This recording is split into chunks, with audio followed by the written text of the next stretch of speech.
हम लोग जो है फरवरी मार्च 2024 और 2023 सेकंड केस स्टडी सॉल्व करेंगे।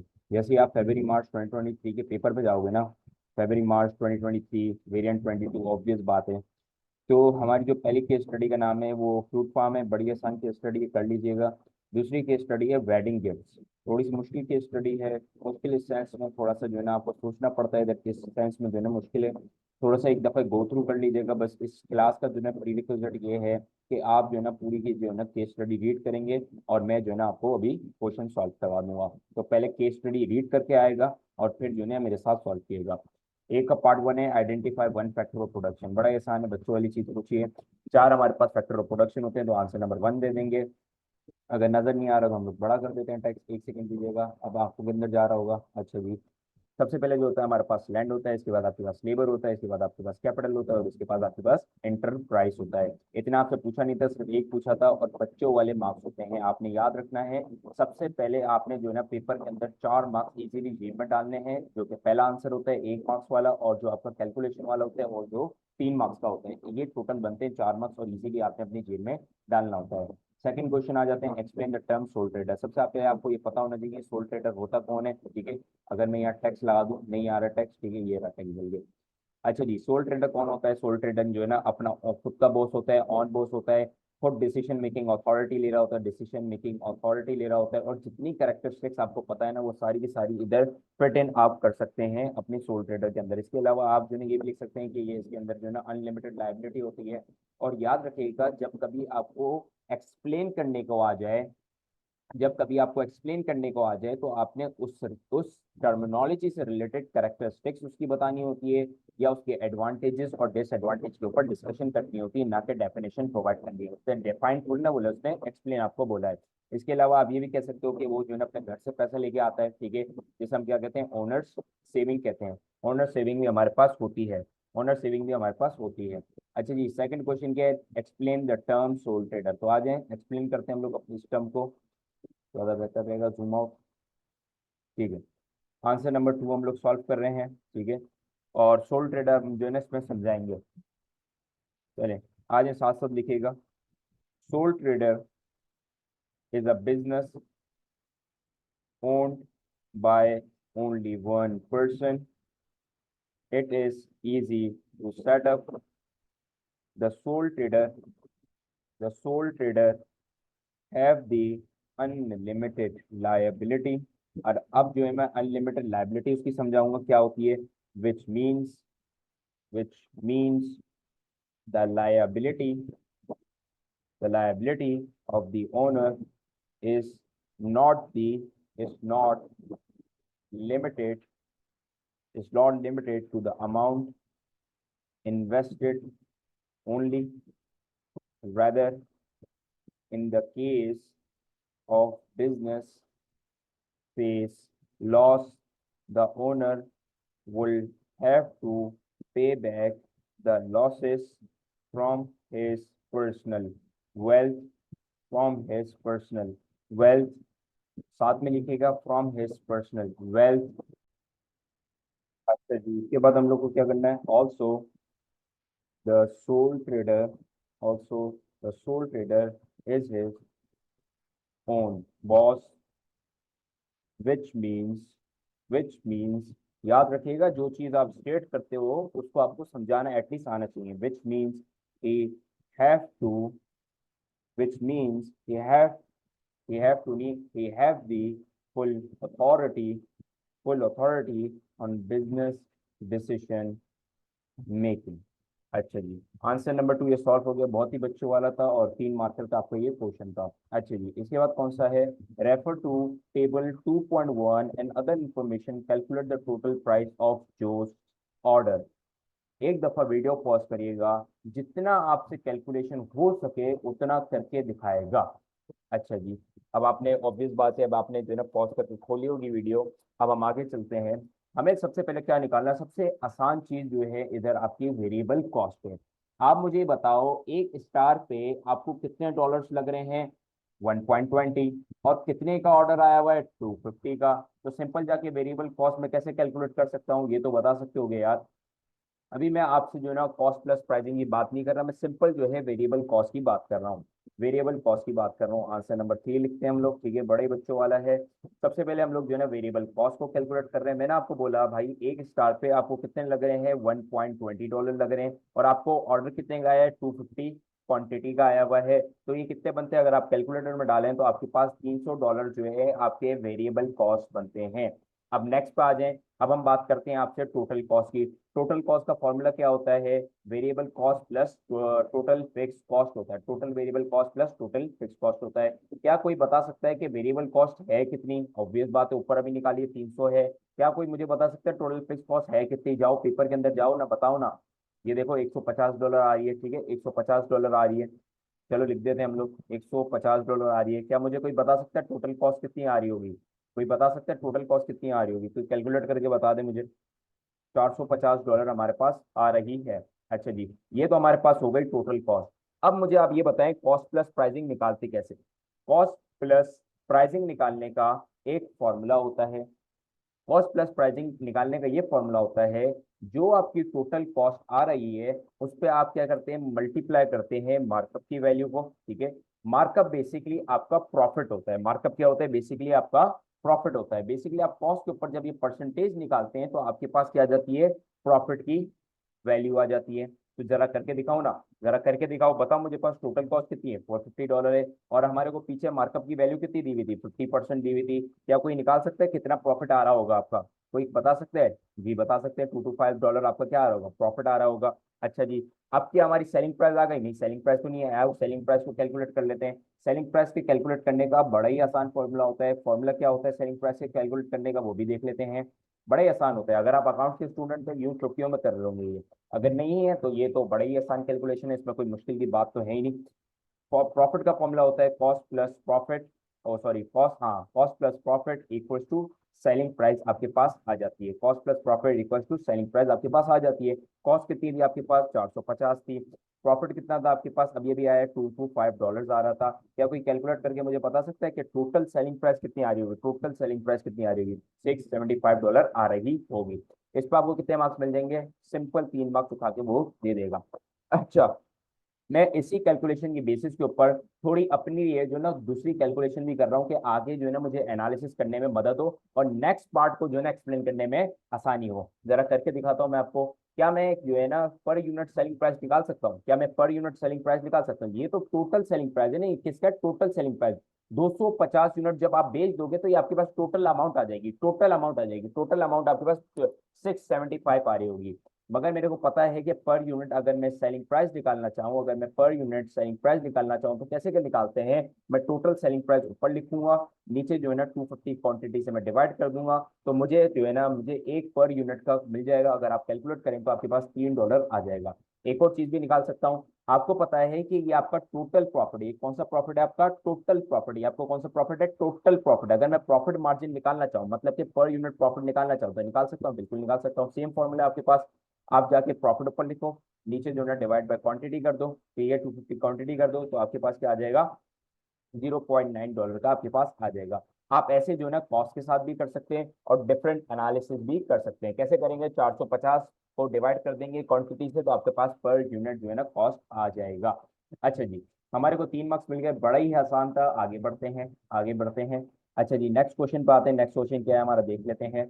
Explain one advantage. अब याद रखिएगा, जो आपने बी के पार्ट 1 में कैलकुलेट करा है उसको रेफर करिएगा इधर। बी का पार्ट 1 को ये ऐसी मस्ती मजाक में नहीं करवाया उसने, यहाँ पे रेफर करने के लिए करवाया है कि आपको एप्लीकेशन के पॉइंट दिए जाए। Explain one advantage for Thomas of using cost based pricing. तो साथ साथ लिखिएगा। मैं ये कहता हूँ सबसे बेहतर एग्जांपल कॉस्ट प्लस प्राइसिंग या कॉस्ट बेस्ड प्राइसिंग का ये होता है कि आपको जो है ना पता होता है यार कितना जो है ना हमारी सेलिंग प्राइस है, कितनी हमारे को प्रॉफिट आएगा, कितना हमारे को कॉस्ट आएगा, ठीक है। ये जो है आपको क्लियरली पता होता है। उसी के बेसिस के ऊपर मैं आंसर लिखूंगा और पार्ट B1 से जो है ना रेफर करता रहूंगा अपनी कैलकुलेशन। तो साथ में रहेगा और देखते रहेगा कैसे जो है ना आप अटेम्प्ट करते हैं और कैसे जो है ना इसके अंदर फुल मार्क्स ले सकते हैं। बड़ा ही आसान है, साथ में लिखते रहेगा, ठीक है। और कोई क्वेश्चन हो डायरेक्ट व्हाट्सअप करिएगा तो आपको जो है ना मैं सॉल्व कर दूंगा वो क्वेरी। अब हम जो है ना आंसर कर रहे हैं, मेरे ख्याल में बी का पार्ट 2 था, ठीक है, स्टार्ट हो जाएगा। वन ऑफ द एडवांटेज, सबसे पहले हम लोग क्या करते हैं, स्टेट करते हैं पॉइंट को, what do you mean by this समझाते हैं, और फिर क्या करते हैं, एप्लीकेशन करते हैं, मतलब केस से रेफर करते हैं, या जो ऊपर कैलकुलेशन करिए उससे रेफर करते हैं, तो हमारे को मार्क्स मिल जाते हैं। अच्छा जी, आगे बढ़ते हैं, आगे बढ़ते हैं। एक सेकंड रुकिएगा, पता नहीं क्या वाईफाई का मसला, एक सेकंड रुकिएगा। अच्छा जी, अच्छा जी, आगे बढ़ते हैं। One advantage, one advantage for Thomas of using cost based pricing is that it ensures covering ensures covering expenses and generating profit margins। बड़ा ही बेहतर है। आज अब इसको समझाते हैं कि कैसे जो है कॉस्ट प्लस प्राइसिंग आपको इंश्योर करता है कि आप अपने एक्सपेंसेस को भी कवर कर लें और अपने प्रॉफिट को भी जनरेट कर लें। क्या मतलब है, वैसे आपको एक दफा समझा दूं मैं ऊपर ही। क्या आपको ये नजर आ रहा है कि आप जो है यहाँ पे फिक्स मार्कअप जो है, फिक्स मार्कअप कमा रहे हैं प्रॉफिट का, जो कि कितना था, 50% फिक्स मार्कअप है। क्या अब आपको पता होगा कि भाई मुझे जो है ना इतना प्रॉफिट मार्जिन जो है ना, मतलब एक यूनिट सोल्ड करने पे मुझे इतना प्रॉफिट मिल जाएगा। और ये डिसाइड किसने किया है? ये 25%, 50% जो है ना मैं कमाऊंगा, ऑब्वियस बात है ओनर ने डिसाइड किया है। तो आपको पता है कि यार जितना कितना जो है ना मुझे मार्जिन मिलेगा और कितना जो है ना एक्सपेंस जो है। ऑब्वियस बात है, आप जो है कॉस्ट प्लस प्राइसिंग इसके लिए रखते हैं क्योंकि लेट सपोज ट्रेडिशनली क्या होता था, ट्रेडिशनली मैं आपको बता दूं बात, कि आपके पास एक गुड है, लेट सपोज आपके पास मोबाइल फोन है, लेट सपोज उसको बनाने की कॉस्ट आई है 100 रुपए। क्या आप 100 रुपए में सेल कर देंगे? ऑब्वियस बात है नहीं, 100 में सेल नहीं करूंगा। मैं थोड़ा सा अपना प्रॉफिट ऐड कर लूंगा, लेट सपोज 50 रुपए का प्रॉफिट ऐड कर लूंगा और 150 पे बेच दूंगा। दूसरी मिसाल सुन ले, लेट सपोज मेरे पास लैपटॉप है, लैपटॉप लेट सपोज मैं बोलता हूँ ये 1000 रुपए का है, ठीक है। ये 1000 रुपए तो कॉस्ट है मेरी, ठीक है, 1000 रुपए क्या है, मेरी कॉस्ट है। अब मैं क्या करूंगा यार, 1000 रुपए तो मैं नहीं बेचूंगा ना, मैं ऑब्वियस बात है 1000 रुपए पे तो मेरी कॉस्ट आई है। मैं कॉस्ट से ऊपर जो है ना प्राइस पे बेचूंगा। लेट सपोज मैंने बोला अब मैं 1500 पे बेचूंगा, तो 500 क्या बन जाएगा, मेरा प्रॉफिट हो जाएगा। ये जो है ना ट्रेडिशनली बहुत चलती हुई आ रही है प्राइसिंग, और इसी के ऊपर हम बात कर रहे हैं कि आपके जो वो जो है ना प्रॉफिट जो होते हैं, वो हमेशा जो है ना आपके एक्सपेंस को कवर भी कर रहे होते हैं। क्योंकि 1000 का लैपटॉप था और 1500 की आपने प्राइसिंग रखी थी, तो 1000 तो कवर हो गए और 500 आपके पास एडिशनल आ गए हैं। अच्छा जी, नीचे आ जाते हैं हम लोग, नीचे आ जाते हैं और हम लोग लिखना स्टार्ट करते हैं।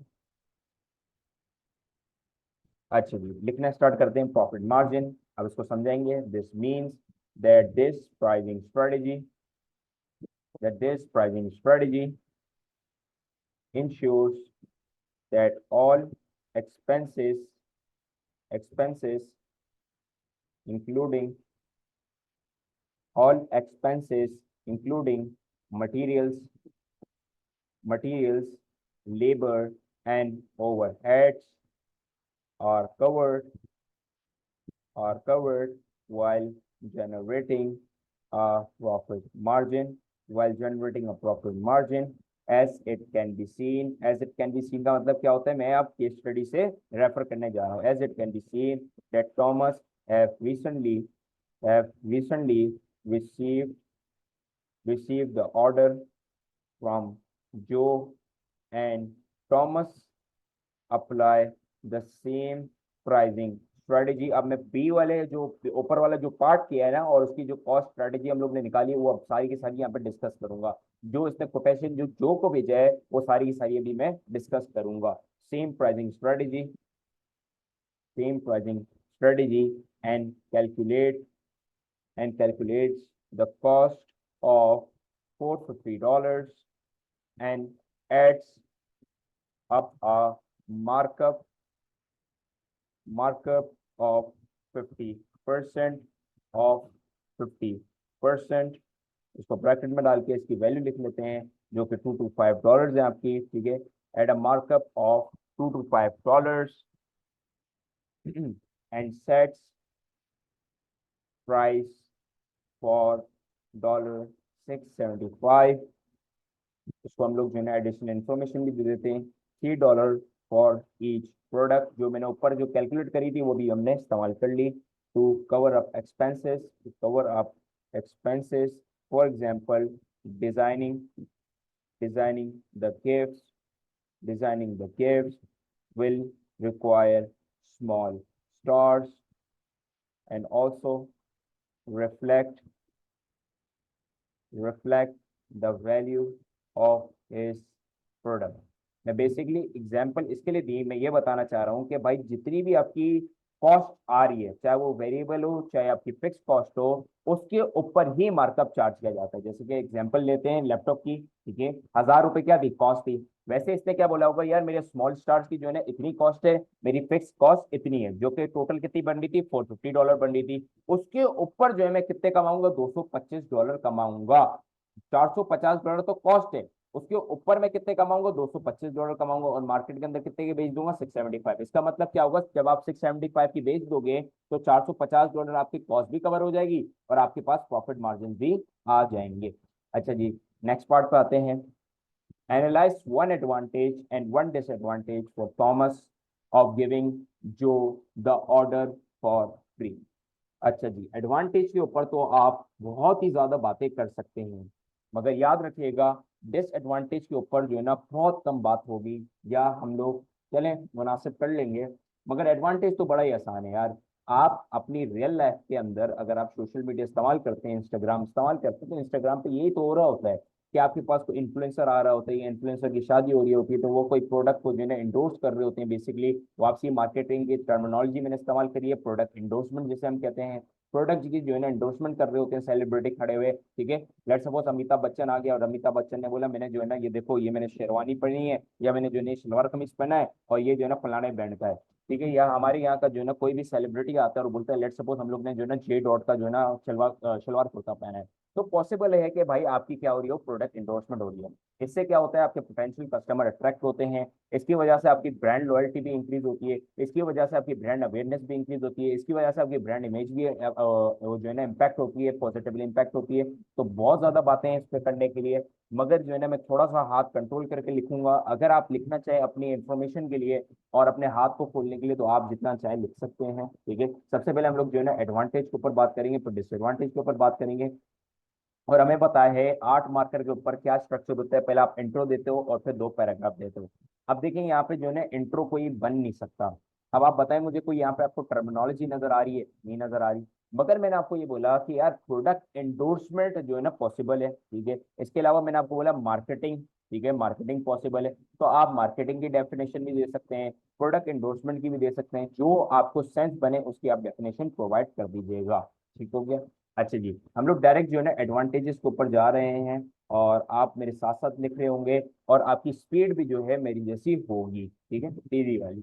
One of the advantage one of the advantage for Thomas of giving जो the order for free would allow to gain exposure exposure for his wedding gift business। This means, अब मैं समझाऊंगा कि कैसे जो है ना उसको एक्सपोजर मिलेगा। दिस मीन्स, और याद रखिएगा अभी इस पर ये भी बोला था जो ने ईमेल के अंदर, मुझे भी याद आया कि हम लोग जो है ना अपनी शादी जो है ना स्ट्रीम करेंगे, मतलब कि इंटरनेट पर लाइव जाके जो है ना XYZ काम कर रहे होंगे ये लोग, तो उसको भी थोड़ा सा जो है ना हम लोग एप्लीकेशन में डाल लेंगे, ठीक है। दिस मीन्स जो दिस मीन जो have the potential to reach to a larger audience, और ऑडियंस कितनी है इसकी, 0.2 M, ठीक है, जिसे हम लोग 2 लाख भी कहते हैं, ठीक है। 2 लाख इसके बेसिकली सब्सक्राइबर है और कुछ नहीं है, मगर थोड़ा सा जो है फैंसी लगने के लिए जो है इसने 0.2 M जो है बता दिए, ठीक है। Potential to reach a larger audience by providing by providing him with free wedding gifts। याद रखिएगा जो आपने स्टेट करा है उसको अभी हम समझा रहे हैं कि कैसे आपको एक्सपोजर मिलेगा, और बीच में जो है ना इसकी कंटिन्यूसली एप्लीकेशन चलती रहेगी। ये साला ये ऐसा जो है ना ये क्लास पेपर है जिसके अंदर एप्लीकेशन तो जरूरी है, ऊपर भी जरूरी है, ठीक है।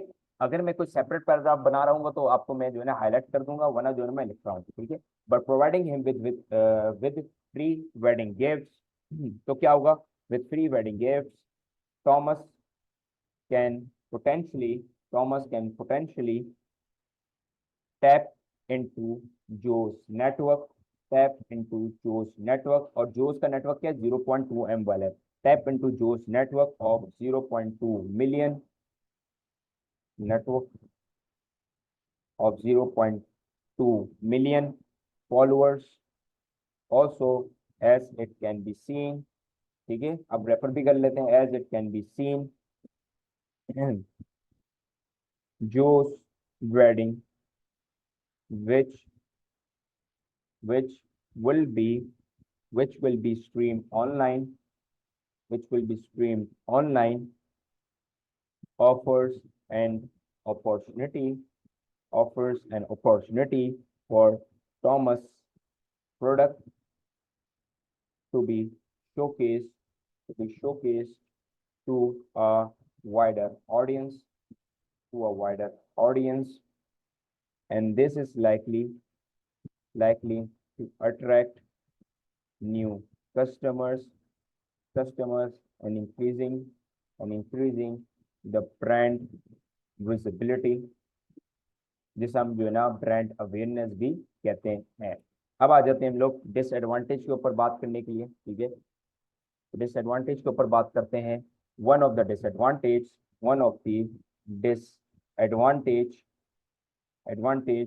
For Thomas of providing. अच्छा, मैं लिखना क्या चाह रहा हूँ, बेसिकली मैं बोलूंगा कि इसका डिसएडवांटेज ये है, अगर लेट सपोज आज जो है थॉमस ने जो को जो है ना क्या कर दिया, फ्री में प्रोडक्ट प्रोवाइड कर दिया.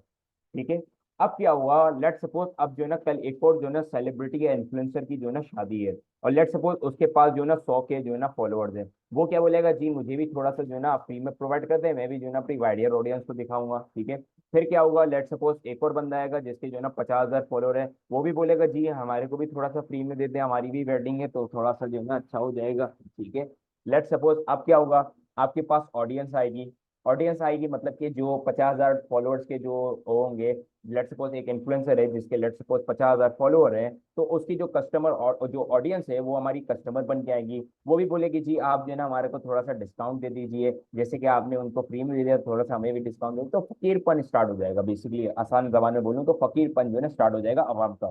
तो वो जो एक डिसएडवांटेज है, क्योंकि पहले ही थॉमस अपना पहला ही बिजनेस जो है ना फेल करके आया हुआ है. ठीक है, अभी वैसे ही बेचारा रिकवर हो रहा है, ऊपर से अगर डिस्काउंट दे देगा और फ्री में प्रोडक्ट दे देगा तो वो तो रेवेन्यू तो लॉस कर देगा, अपना रेवेन्यू भी लॉस होगा और उसके प्रॉफिट मार्जिन भी जो है ना पता नहीं गायब ही हो जाएंगे अगर डिस्काउंट देता रहेगा. अच्छा, आपको मैं बता दूं प्रॉफिट मार्जिन हम लोग ने कैलकुलेट करा है ना बेचारे का, सिर्फ $0.9 है एक प्रोडक्ट पे. तो वो कमा ही क्या रहा है.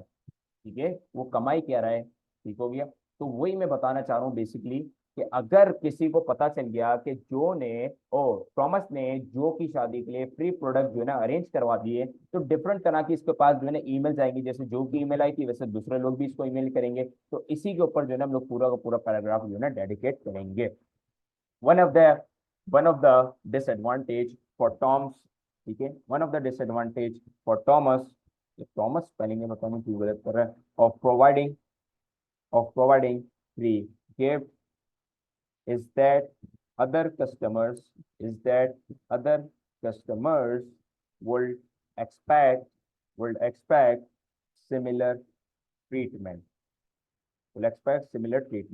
This means if word gets out that Thomas provided free gifts to Joe other customers may expect similar statement, similar treatment, especially if they see Joe's wedding streamed online and perceive it as a promotional opportunity for Thomas business. This might lead to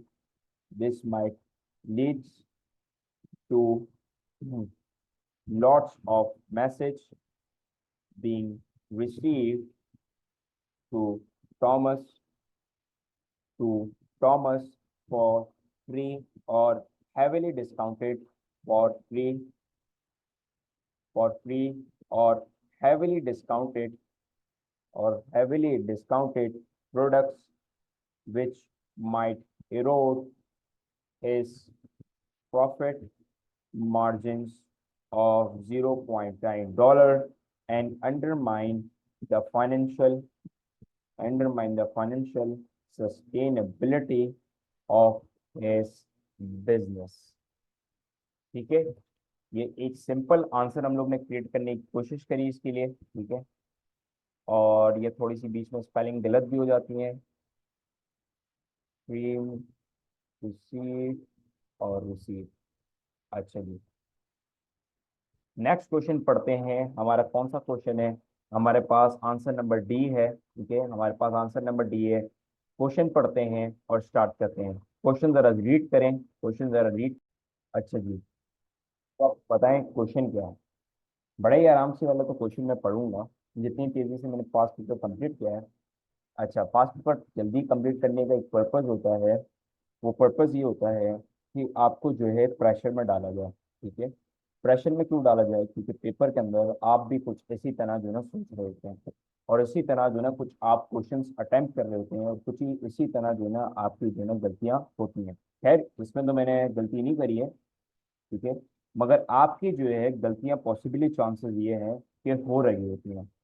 तो जल्दी जल्दी जितना दिमाग चलेगा उतना paper में भी जो है ना आप जल्दी जल्दी सोचेंगे। तो याद रखिएगा, जब सजेस्ट किया जाए कि रोक लो वीडियो और सोच लो, तो सोच लिया करें, थोड़ी सी कैलकुलेशन कर लिया करें, वो आपकी बेटरमेंट के लिए होती है। ठीक है, वो आपकी बेटरमेंट के लिए होती है, और आपकी, ठीक है, रिकॉर्डिंग हो रही है ना, और आपकी बेटरमेंट के लिए होती है। तो अब ये क्वेश्चन पढ़ते हैं, और मोस्टली मैंने बहुत सारे बच्चों के साथ जो है ना ये कुछ अराउंड पुराने पास पेपर या नए पास पेपर के अंदर आया हुआ है, 3 या 5 मार्कर के अंदर ये आया हुआ था। डी वाला पार्ट जरा पढ़िएगा इसको आराम से। Evaluate the most important factor which may influence Thomas choice of source of finance for the new 3D printing machine। वापसी पढ़िएगा। Evaluate the most important factor। ठीक है, फैक्टर की बात कर रहा है। मोस्ट इंपॉर्टेंट फैक्टर, अगर मैं इसको हाईलाइट कर दूं, माशाल्लाह क्या कर रहा है? हाँ, most important factor which may influence Thomas choice of source of finance for the new 3D printing machine। अब इसका मतलब मैं आपको आसानी से समझाता हूँ। लेट्स सपोज आपने बोला मैं बैंक लोन जो है ना, मैं बैंक लोन एक्वायर करूंगा। ठीक है, बैंक लोन एक्वायर करूंगा, लेट्स सपोज $60,000 का, जो कि हम लोग को जरूरत है अपनी मशीन खरीदने के लिए। अब आप मुझे ये बताएं, ऐसे कौन से फैक्टर हैं जिसकी वजह से टॉम जो है बैंक लोन एक्वायर नहीं कर पाएगा? सबसे पहले एक बच्चा बोलेगा जी सर कोलेट्रल की वजह से नहीं प्रोवाइड ले पाएगा, क्योंकि ये एक नया बिजनेस है, और हमें ये पता है कि नए बिजनेस के पास क्या होता है, कोलेट्रल थोड़ा कम होता है। और सर अगर मैं एप्लीकेशन करना चाहूँ, तो हम लोग ने अभी ऊपर पढ़ा है कि पहले ये बिजनेस जो है ना फेल करके आया हुआ है, इसका मतलब वो लॉस इसको बेयर करना पड़ रहा है। ठीक है, और उस लॉस को बेयर करने के बाद एक और वापसी इसने नया वेंचर खोल लिया है, तो कोलेट्रल जो है ना पॉसिबल नहीं है। और लेट सपोज सर इसको जो है ना बैंक लोन प्रोवाइड भी कर दिया जाए ना, बैंक लोन प्रोवाइड भी कर दिया जाए, मगर इसका मसला क्या है? इसका मसला ये है कि अगर इसको बैंक लोन भी प्रोवाइड कर दिया जाए, तो इसके पास एक नेगेटिव पॉइंट है। वो क्या है? अनलिमिटेड लाइबिलिटी का कॉन्सेप्ट। अनलिमिटेड लाइबिलिटी का कॉन्सेप्ट ये है, अगर ये अपने पहले बिजनेस की तरह इस बिजनेस को भी फेल कर देता है, तो इसको अनलिमिटेड लाइबिलिटी फेस करनी पड़ेगी। जैसे कि क्या मतलब? अगर लेट सपोज मैंने जो है ना $60,000 का जो है ना लेट सपोज क्या करा है, एक जो है ना मैंने इनसे जो है ना लोन हासिल कर लिया, और लेट सपोज मैंने कोलेट्रल के अंदर जो है ना, कोलेट्रल के अंदर लेट सपोज मैंने जो है ना, लेट सपोज मेरी एक मशीनरी थी, वो मैंने कोलेट्रल पे रखवा दी। और लेट सपोज मैंने जो है ना अपनी जो है ना गाड़ी रखवा दी, जो कि मेरी गाड़ी जो है वो हाईरूफ है। ठीक है, हाईरूफ में चलाता हूँ। ठीक है, हाईरूफ नहीं बल्कि जो है ना रावी में चलाता हूँ। ठीक है, सुजुकी रावी चलाता हूँ मैं। ठीक है, सुजुकी रावी कौन सी गाड़ी देख लीजिएगा एक दफा, बड़ी अच्छी गाड़ी है। वो जो है ना मैंने रखवा दी इसको गिरवी पे, मतलब कोलेट्रल पे हम लोग ने रखवा दिए सुजुकी रावी।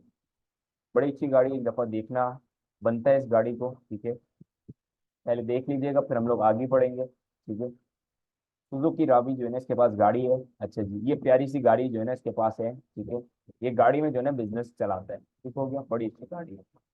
अच्छा जी, सुजुकी रावी जो है ना इसके पास गाड़ी है, तो इसने अपनी मशीनरी रखवाई है कोलेट्रल के ऊपर, और अपनी जो है ना रावी सुजुकी रखवा दी है।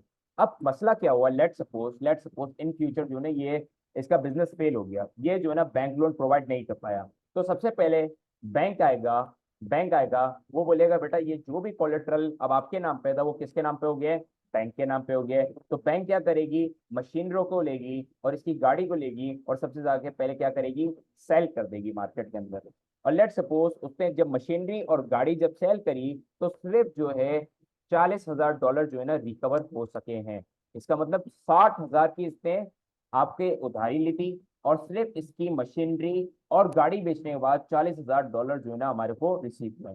बैंक बोलेगी भाई जो रिमेनिंग $20,000 है वो भी कहीं से कहीं अरेंज करके दो मुझे, चाहे अपनी पैंट बेच दो, शर्ट बेच दो, जूते बेच दो, घड़ी बेच दो, घर बेच दो, कुछ भी बेच दो, हमारे को $20,000 अरेंज करके दो।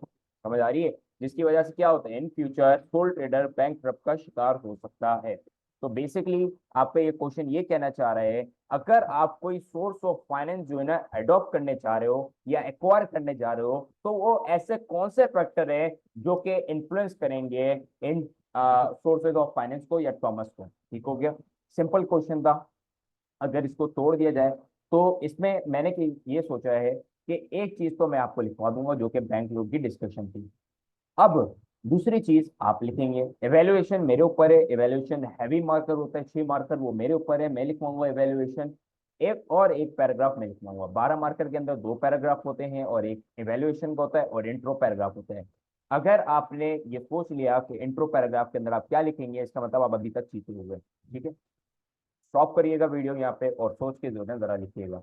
अच्छा जी, सबसे पहले जो है ना मैं क्या लिखूंगा, सोर्सेज ऑफ फाइनेंस के अंदर हम लोग लास्ट क्वेश्चन करने जा रहे हैं, आंसर नंबर डी करने जा रहे हैं, थोड़ा सा जूम कर देते हैं, आंसर नंबर डी करने जा रहे हैं। और मैं क्या करूंगा यहाँ पे दो टर्मिनोलॉजी समझाऊंगा, एक होती है आपकी इंटरनल सोर्स ऑफ फाइनेंस, एक होती है external source of finance.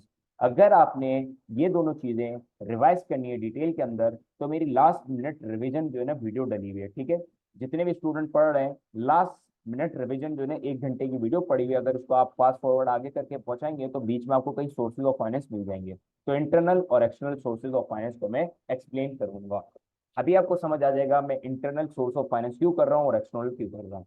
Internal source of finance क्या होता है, जब आप अपने बिजनेस के अंदर से ही पैसा निकाल लो, और एक्सटर्नल मतलब बाहर के रिसोर्सेज से आप अरेंज करोगे। Internal source of finance is the finance obtained obtained from within the business itself, whereas external source of finance is is obtained from outside of and separate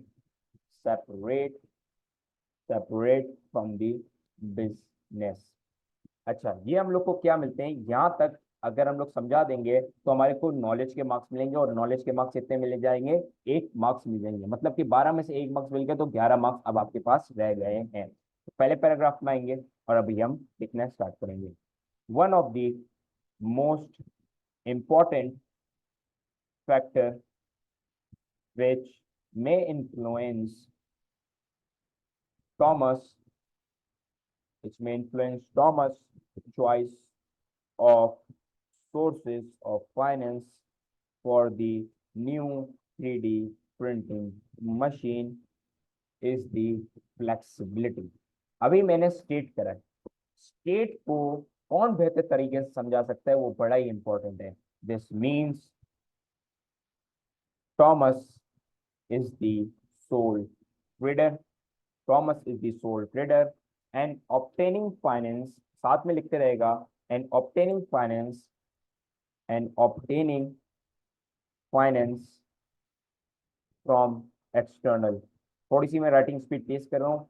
external source will require heavy will require heavy security heavy security against the loan of $60,000 and Thomas won't be able to provide collateral क्योंकि वो एक नया business है, because, और इसके अलावा एक नया बिजनेस है बिकॉज, और इसके अलावा इसका प्रीवियस वेंचर भी फेल हो गया है, उससे भी उसको रिकवर होना है, because his previous venture venture was failed and currently currently he might be recovering, और might be का वर्ड इसके लिए मैं इस्तेमाल कर रहा हूँ कि ये शायद, मुझे पक्का नहीं पता, शायद, और might be आपके लिए एक बड़ा ही जो है ना फ्रेंड है बिजनेस के पेपर में, and might be recovering from the loss, and if the bank provided, अभी तक हमने ये बात करी कि भाई अगर नहीं दिया तो क्या, अगर जो है ना आपके पास अगर वो बैंक लोन मांगने जाता है तो बैंक क्या बोलेगी, भाई कोलेट्रल दो, और अभी शायद उसके पास कोलेट्रल नहीं होगा। एक और भी रीजन आ सकता है कि ये नया बिजनेस है, इसके पास कोलेट्रल नहीं है।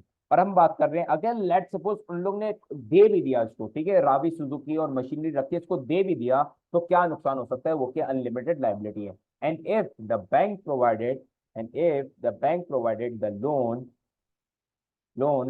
Thomas being a sole trader sole trader might might face the issue of unlimited liability। अब थोड़ा सा इसको समझाऊंगा एग्जामिनर को।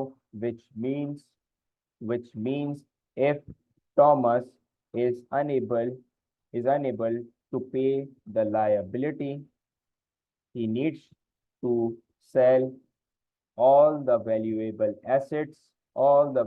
asset which is set on collateral,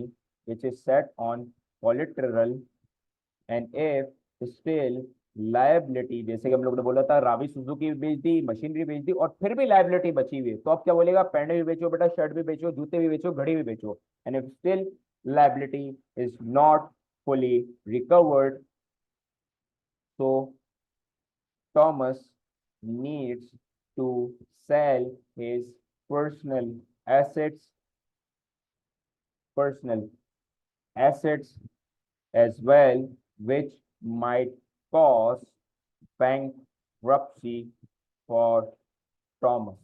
ठीक हो गया। अब जो है सेकंड फैक्टर जो है ना, आप सोचेंगे कोई भी एक्सटर्नल सोर्स ऑफ फाइनेंस सोचेंगे, ठीक है, और उसके बेसिस के ऊपर आप जो है ना बात करेंगे।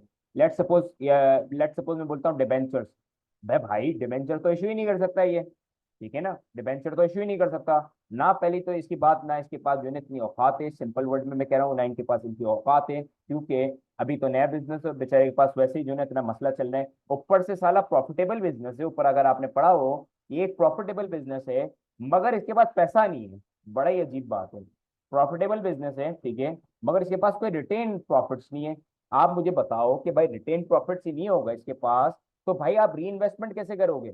इसका मतलब यहाँ पे क्या हो रहा है कि जितना भी पैसा प्रॉफिट में जो आ रहा है, ये पैसा क्या कर रहा है, ये ड्रॉइंग्स कर रहा है, क्या कर रहा है, ये ड्रॉइंग्स कर रहा है मेरे भाई, बिजनेस से ड्रॉ कर लेता है पैसा, रिटेन प्रॉफिट में नहीं रहने दे रहा, मतलब कि रिटेन प्रॉफिट री इन्वेस्टमेंट पर्पज के लिए होते हैं, ये रहने नहीं दे रहा, निकाल लेता है। तो हम लोग एवेल्युएशन के अंदर ये सजेस्ट करेंगे इसको भाई कि आप एक्सटर्नल सोर्स ऑफ फाइनेंस की जगह इंटरनल सोर्स ऑफ फाइनेंस में जाओ, और इंटरनल सोर्स ऑफ फाइनेंस में आप ऐसे जा सकते हो कि आपके पास रिटेन प्रॉफिट आप बचा सकते हो, आपके पास आपका बिजनेस प्रॉफिटेबल है जो कि आपने कहा है, और उसमें से आप जो है ना ड्राइंग ज्यादा कर रहे हो शायद, तो आप क्या करो, अपनी ड्राइंग्स को कम करो, अपनी रिटेन अर्निंग्स को बढ़ाओ, और उसके बेसिस के ऊपर री इन्वेस्टमेंट करो, जिसकी बेसिस पे क्या होगा, आपका रिस्क भी कम होगा और source of finance easily available भी हो जाएगा। अच्छा जी, ये भी लिख लेते हैं हम लोग, ठीक है। अब हम इवेल्युएशन लिख रहे हैं, दूसरा पैराग्राफ आप खुद बनाएंगे, ठीक है, दूसरा पैराग्राफ आप खुद बनाएंगे, हम लोग सिर्फ इवेल्युएशन करके खत्म कर रहे हैं।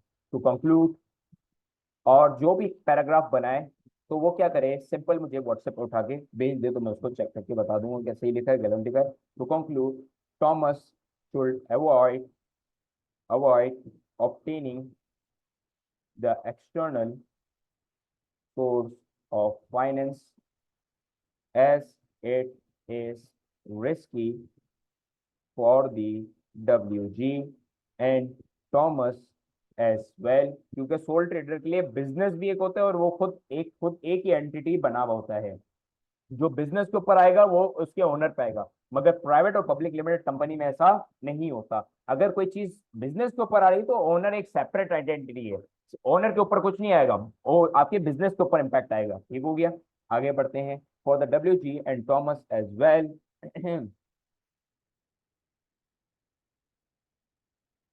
as he might not want to fail in, कहां तक लिख लिया था हम लोग, हाँ ठीक है, as he might not want to fail in in its another business, venture, another business venture. Thomas is currently running a profitable business, profitable business, but not having the retained profits, which means he might be, वापसी में जो है किसका इस्तेमाल कर रहा हूँ, he might be drawing all the profits to recover from the previous business venture loss. He should retain, rather he should retain profit for the reinvestment purposes to grow business organically and avoid chances of failure. Done हो गया। थोड़ा सा मुश्किल था ये पास paper, ठीक है। अगर आप लोग ने ये करा हो, अटेम्प्ट करा हो खुद से, तो ये थोड़ा सा ट्रिकी पास पेपर था, मगर हम लोग ने सॉल्व करा इसको।